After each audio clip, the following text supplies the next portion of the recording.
Welcome to Contest Conversations. I am your host, Kaylene Ledgar, and in this series, we explore practical ideas, real experiences, and helpful tips to help prepare you for the upcoming contest season. So, whether you're a brand new Toastmaster or you've been around for a while, our goal is to encourage you to get involved in the club contest, either as a contestant or a contest official. Today, we are focusing on table topics contest. And joining me again is fellow Lynbrook Toastmaster and Area B1 Director, John Ledgar. Welcome, John. Right.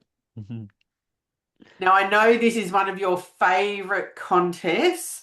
So let's start with the basics, John. What is the table topics contest? The table topics contest is an impromptu contest uh, using the table topics that we use in club. It's a short speech. It needs to have a structure, a clear response, and a connection with the audience. Yes, and I think one of the key things to note is unlike club, it is one question, one topic for all of the contestants. So each contestant receives the same question, the same amount of notice. So they hear the question roughly at the same time when it's their turn to speak. So they've got no advanced preparation. They don't know what it is, but it's normally a question that's general knowledge. So you don't have to have any background to be able to do it. So it's one of those contests that feels exciting, but also terrifying at times because you don't know what it is until you stand up and speak. But the best news with this one is it definitely helps you build your skills. You don't have to spend hours preparing like you do for our prepared speeches contest, our humorous and international contest. You don't need to do that. You get the topic on the day and you have to think on your feet. So, John, I would like your thoughts on what members can gain from entering this contest because I know you've done it a few times. Mhm. Yeah, so there's many things that you'll gain through entering the table topics contest. It helps members practice impromptu speaking, builds confidence in thinking quickly, helps members learn to organize their thoughts under pressure, gives members experience speaking in a contest environment, and it helps members become more comfortable when asked unexpected questions. Yeah, 100%. I agree, John. And tabletop is such a valuable skill, a life skill. And in life, we don't always get time to actually prepare. So that's what we're learning and developing here. So we may need to answer a question at work, respond in a meeting, speak at an event, or explain our thoughts clearly in the moment. This contest adds that extra pressure that can help us grow that skill. It's not about having the perfect answer, it's about learning to pause, think, and choose a direction and speak with confidence. So before members enter, it is important to check eligibility. For the Table Topics contest, contestants must meet the eligibility requirements in the current Toastmasters speech contest rulebook. This includes being a paid member in good standing of a club in good standing. So this means you have paid your fees to the club and the club has paid your fees to Toastmasters International. So, as we've discussed in the other contest conversation episodes, one of the most important things a contestant can do is understand the judge's ballot.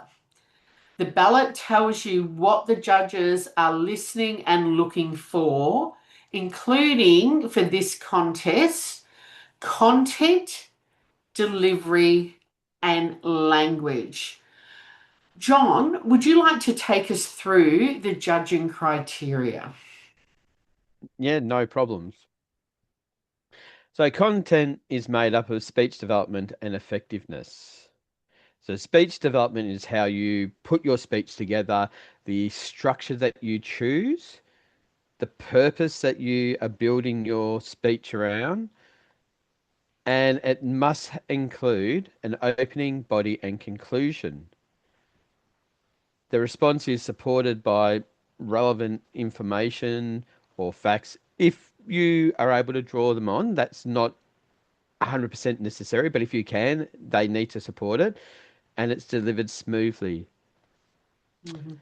The effectiveness is your subjective judgment of how the response comes across. So the judge is looking at at your purpose.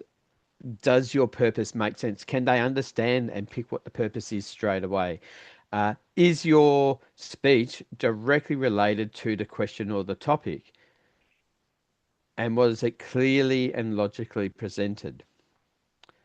So that's 55%, as you can see. Then we move into delivery, which is the physical and your voice. So physical presentation is how you use your gestures um, and the stage effectively, and how that supports your communication. Your The way you use your body in your speech, it needs to support and reinforce your speech.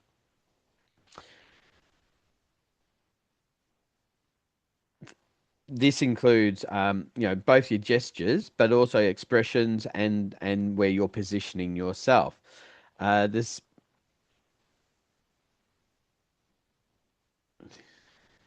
Sorry, I'm just getting a bit flustered there. Uh, the speaker sometimes must that's right, use the designated area. So we want to stay in the designated speaking area, because if you don't, it doesn't mean you're going to lose points, but the judges may score you differently based on that if you move out of that area. Then we move into language, which is the appropriateness and correctness. With this, we want to look at what our choices of words are throughout your speech, making sure that it helps to articulate to the audience what your message is. Needs to be understandable. They need to be able to be clear so that they can comprehend the thoughts that you are making, and the correctness of your language. Um, this needs to support your speech. It also brings into account things like grammar and pronunciation, to show that you are effectively a master of the spoken word. Thanks, John. So, as John says, speech development and effectiveness, it is a mini speech. And that's really important, that it is a mini speech and you are remembering your opening body conclusion, and you've got a purpose around the speech in respect to answering the question that has been asked or the topic that has been asked. I'll just say with that,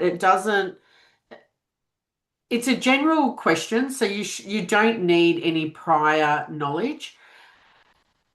You can answer the question by selecting key elements of the question if you're unsure of the actual response, or not response, the actual question. Like if it's something you're like, oh, I have no idea, you might break down the question and focus on parts of that and talk about that, so that you're clearly showing you heard the question and you're giving some answer related to the question at hand. John also touched on delivery, physical, and voice is the other one. So both of them is about how you're presenting yourself, movement, and the vocal variety that you're bringing into the presentation. And finally, again, the language, the appropriateness, and the correctness as well. So I will just stop sharing for the moment, and I'm going to talk about the timing for the contest. For the table topics contest, you have 1 to 2 minutes. It's a 1 to 2 minute speech. The timing lights are green at 1 minute, yellow at 1 minute 30, and red at 2 minutes. If you speak for less than 1 minute or more than 2 minutes 30, you will be disqualified. So it's less than a minute. So if it gets to green, you know you're safe. Gets to red, you want to think about wrapping up. So there is no buzzer like we have in the club contest or in club meetings where we have a buzzer to let you know you've gone 30 seconds over. There won't be any of that. The red light stays on until you have completed your presentation. So it's really important to get comfortable in club speaking to the 1 to 2 minutes so that when you get to contests, you know you're not going to be disqualified. So we've talked about this is the table topics contest, but what does it look like on the day? John, can you walk us through what they can expect for the table topics contest? First thing is you want to arrive early. Absolutely key. It's beneficial because of the running of the day, but also for you to let you settle. Attend the contest briefing. Absolutely essential because then you'll know the structure of the contest, where you need to speak, and all that sort of thing. And can I just there? No, we haven't actually Yep. highlighted this at the other ones, but the briefing will start at the briefing time. If you're not there, too bad. They're Mm. going ahead. And they will draw your speaking order, which John's about to just say, so you don't need to say that because I'm saying it. Mm. The speaking order will be drawn whether you are there or not. Mm. So make sure you are there for the briefing. Absolutely. You need to confirm your eligibility form has been completed. So either you would have done that online or you will have a hard copy to fill in on the time. Kaylene's just mentioned the speaking order. At the time of the contests, all the participants except the first speaker will leave the room with one of the sergeant at arms and go to a waiting area, awaiting their turn. As they are brought in to the room, they will receive the topic at the same position as the first speaker, giving everyone relatively the same amount of time to consider before they deliver their speech. The contest chair or contest toastmaster will read the topic twice. You'll respond. After each contestant, there is 1 minute silence for the judges to mark their ballot. Once a contestant has spoken, they may remain in the room and watch the rest of the contest. After the final speaker has spoken, there will be silence until all the ballots have been collected and the judges leave the room. Then the results will be announced later in the contest once they have been determined. So just Kaylene, before, oh, sorry, go on. just before we go Yep. on, the other thing, and I think you may have already said it, but I just want to restate this. Every contestant except for the first leaves the room when the contest is starting. Once the contestant has had their turn speaking, they are allowed to stay in the room and watch the other contestants. So if you're the last contestant, too bad, you only get to see your answer. But if you are earlier in the program, you will get to see what other contestants have said as well. And for an audience, it's a great way, again, similar to the evaluation contest where you see how different people see the same speech. Here, you see how different people will answer the same question as well. So it's a really great learning Mm. opportunity. Sorry, John. I was just going to say, this is one of the biggest problem people have with table topics. What if I don't know what to say? uh, yes. So what if you don't know what to say? I would say the first thing is take a breath. Uh, I'm not going to say take a lot of time to think because it is a contest and everything's a time, so you can take that small, short pause and then it will be okay. All right. Um, for you to start. So just take a tiny pause. In your mind, think of the question that you've heard and any story or connection. Do you agree with it? Do you not agree with it? Have you had an experience? Do you know anything about that topic? What's it sparking in your mind immediately? Once you've got that, that's what you go with. All right. I can guarantee later on you'll think, oh, I could have said this and I could have said that. It doesn't matter. Go with your first thoughts that are coming through. In most cases, I'd say choose one direction. However, sometimes it's good to do on this hand, I think this, and on this hand, I think that, especially if it's a topic that you're not got a clear answer straight away. So, do I want a sea change or a tree change? Well, instantly my head is thinking, well, there's benefits on both. I like both. So I could do if it was a sea change, this would be the benefits. If a tree change, this would be the benefits, and then lead to an answer, or I'm still on the fence at the end. So having structures in your mind will also help you. So a bit of the this or that is a structure. Point, reason, example. Point is another example. So you hear the question straight away, sea change or tree change. Instantly you go, I want a tree change. You make your point, give a reason why, give an example of what would happen, and wrap it up with the point. That's a really simple structure. The point at the start and the point at the end becomes your open and your close. And then you've got your body in there, because we are talking about a speech and having a structure. So relate it to something you know is great. Do not apologize for your answer at all. And also just try and enjoy the moment. Don't overthink it. The questions should be short. Anyone should be able to answer it. You don't need specific background knowledge to be able to answer these type of questions as well. Definitely trust your first idea that comes to you. Trust it and work it in to your answer. It doesn't need to be the best idea in the world. It just needs to give you somewhere to begin. Your answer can you can answer the question directly, or you can link it to a story, a lesson, an opinion, or an example as well. And that's where the point, reason, example, point can be a really good structure to have. But you can have an opening and one or two points in the middle. Three is going to be really tight unless they're very concise points, but maybe 1 point or 2 points in the middle.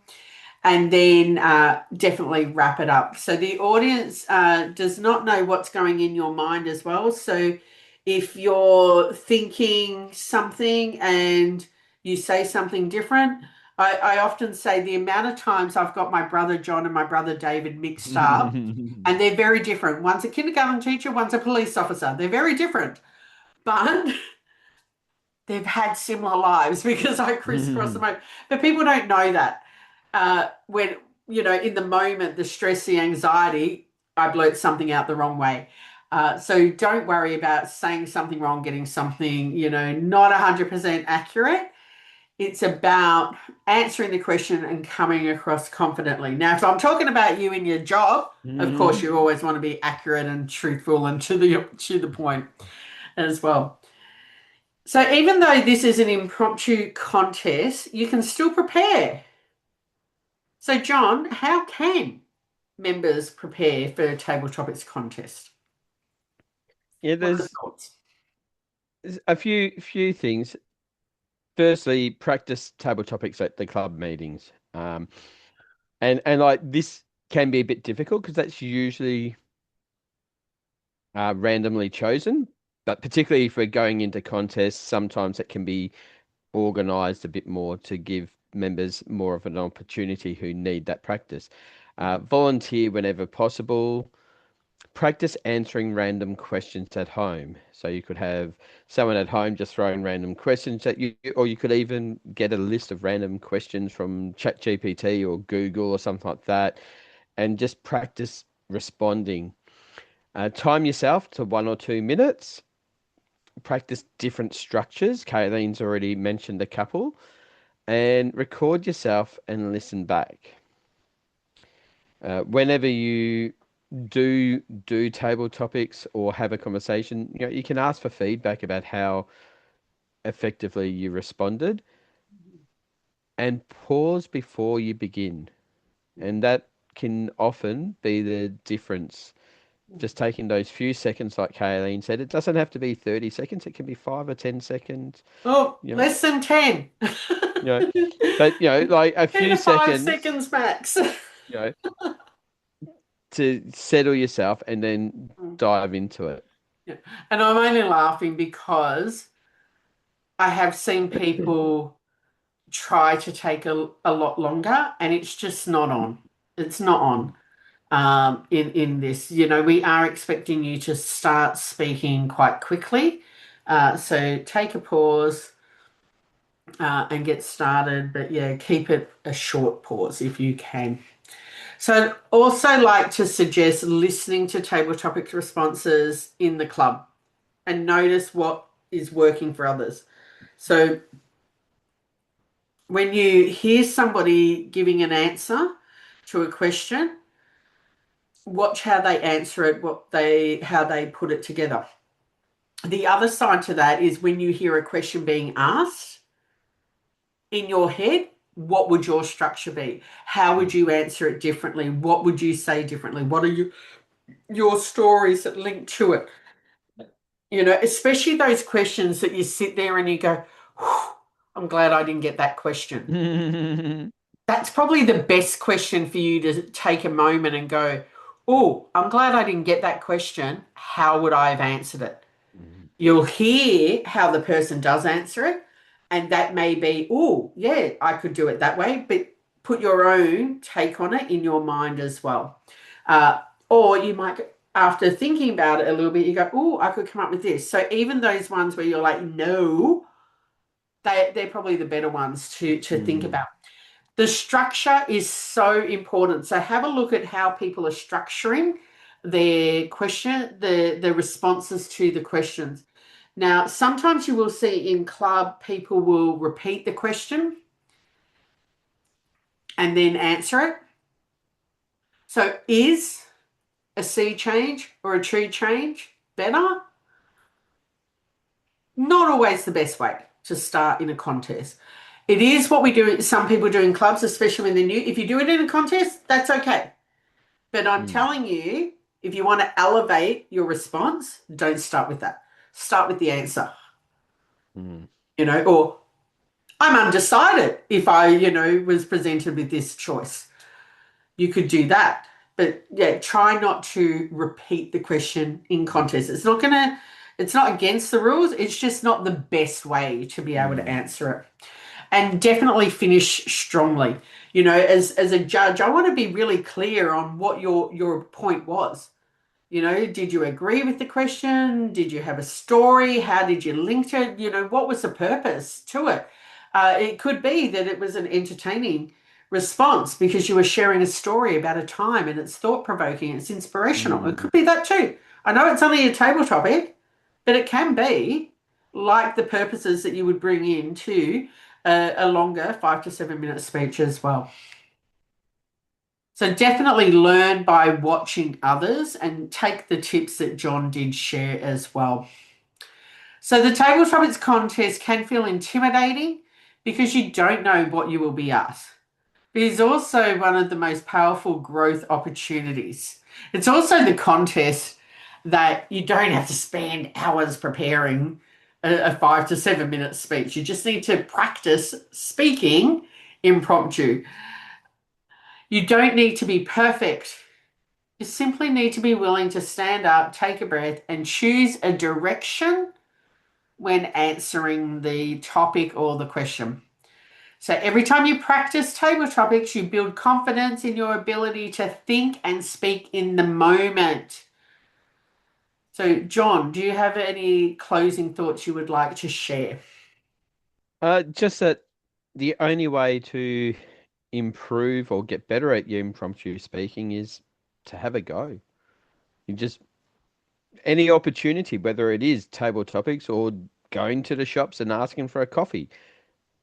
Every time you're doing that, that's impromptu speaking and it gives you the best chance to develop the skill. Thank you, John, for joining me today for this contest conversation all about table topics. One of John's favorite contests, and I hope you put your hand up to get involved in the table topics contest this year or in future. I hope this episode has helped our members understand the contest, feel more prepared, and consider putting their hand up. Remember, every contestant was once entering for the very first time. Thank you, John. Thank you.